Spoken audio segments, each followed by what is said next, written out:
They were the sons of one of the richest men in the city, twin boys who had everything money could buy: private tutors, the best schools, fancy cars dropping them off every morning, but still, every single test came back with the same red letter, F. No one could figure out why. Their father was furious. Their teachers were frustrated.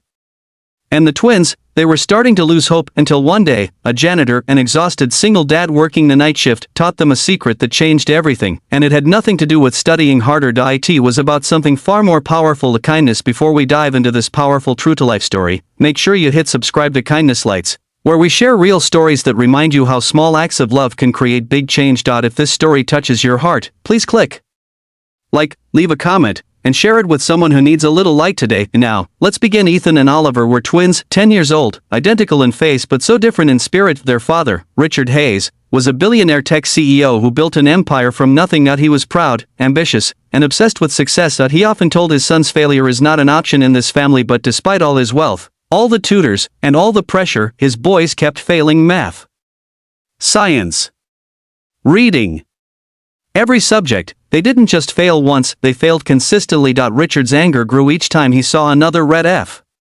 He would shout, ground them, and take away every privilege: video games, phones, even weekend trips. But none of it worked. The twins just sat quietly at dinner, eyes down, feeling smaller every day. Their mother had passed away when they were little. She used to be the gentle voice that softened their father's strictness, but now, without her, the mansion felt cold, like a museum filled with silence.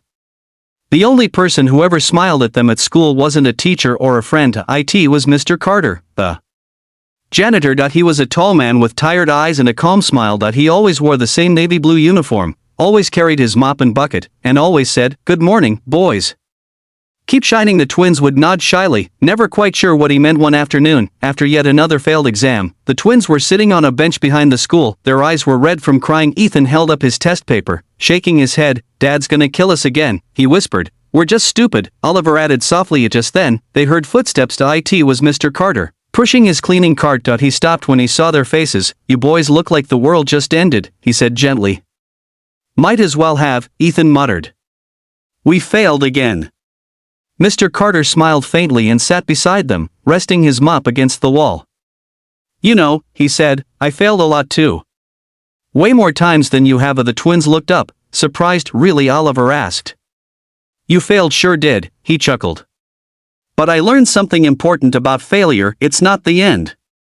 It's just feedback." The boys frowned. "Feedback, yeah," he said. "Feedback that tells you where you need a little more heart, not just a little more brain." They didn't understand at first, but that was the start of everything. Over the next few days, Mr. Carter started talking to them more, during lunch breaks, after school, sometimes while he mopped the hallways. He didn't talk about test scores or study techniques. He talked about life. He told them stories about his daughter, Emma, who was their age. How she helped him study English when he went back to night school. How she would leave him little notes that said, "You can do it, Daddy." He told them how those words made him believe in himself again. "You see," he said one day, "when someone believes in you, even just one person, it changes everything. But when you start believing in yourself, that's when the magic happens." He taught them small things too: how to look someone in the eyes when they talk, how to say thank you and mean it, how to help someone without being asked. And slowly, something changed. At first, the twins didn't even realize it, but they began to smile more. They started saying hello to their teachers, holding doors open, and even helping their classmates.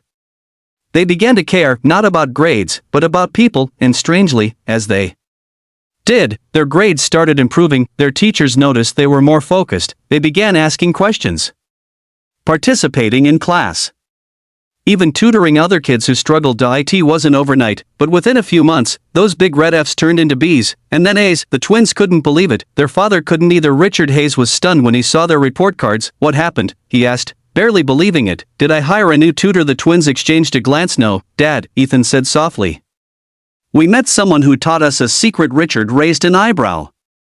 "A secret?" "Yeah," Oliver said, smiling. "He taught us how to be kind." Their father didn't know what to say. "Kindness?" That was it. He brushed it off at first, thinking it was childish nonsense, but over the next few weeks, he started to see the difference himself. The boys talked to the staff with respect. They smiled more. The mansion didn't feel so cold anymore. They even asked their father to join them in donating old toys and clothes to a shelter. For the first time in years, Richard saw something he hadn't seen in his sons or himself. Joy. A few weeks later, the school held a special assembly for Kindness Week. The principal announced that 2 students had made an incredible turnaround, not just in grades, but in spirit. Ethan and Oliver were called up to the stage to receive awards for Most Improved Students. They looked out at the crowd, nervous but proud, and there, at the back of the hall, they saw Mr. Carter leaning on his mop, smiling. After the assembly, they ran to him. "We did it!" Oliver shouted, hugging him. "We couldn't have done it without you," Ethan said. Mr. Carter knelt down, his eyes a little wet. "You did it yourselves," he said. "You just needed to believe you could. And you did it with kindness. That's the real secret." Later that evening, Richard showed up at the school. He waited by the janitor's closet until Mr. Carter came out. "Mr. Carter," he said awkwardly, "I owe you an apology and a thank you." The janitor looked surprised. "Sir, I thought success was about pushing harder," Richard said. "But you taught my sons something I never could." "You taught them heart." Mr. Carter smiled humbly. "Sir, all I did was remind them they already had it." Richard paused, then reached into his coat pocket. "I'd like to offer you something," he said. "A full scholarship for your daughter.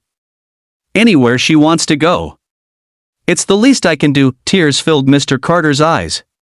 He tried to speak, but couldn't. He just nodded, overwhelmed. That night, as he walked home under the streetlights, he whispered, "Thank you, God, for showing me that kindness comes back around." Months passed. Ethan and Oliver continued to thrive, not just in school, but in life. They volunteered at shelters.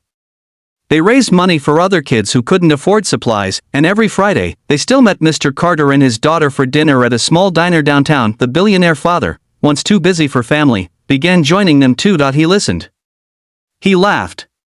He learned that success wasn't about being the smartest or the richest. It was about being kind enough to lift others up when they're down, and that's the secret the janitor taught them, the one thing money could never buy, kindness that changes lives. If this story touched your heart, don't let it stop here. Share it with someone who needs to be reminded that kindness still matters. And if you'd like more stories like this, true, inspiring tales of love, faith, and humanity, subscribe to Kindness Lights, because in a world that often feels dark, your kindness can be the light someone's waiting for.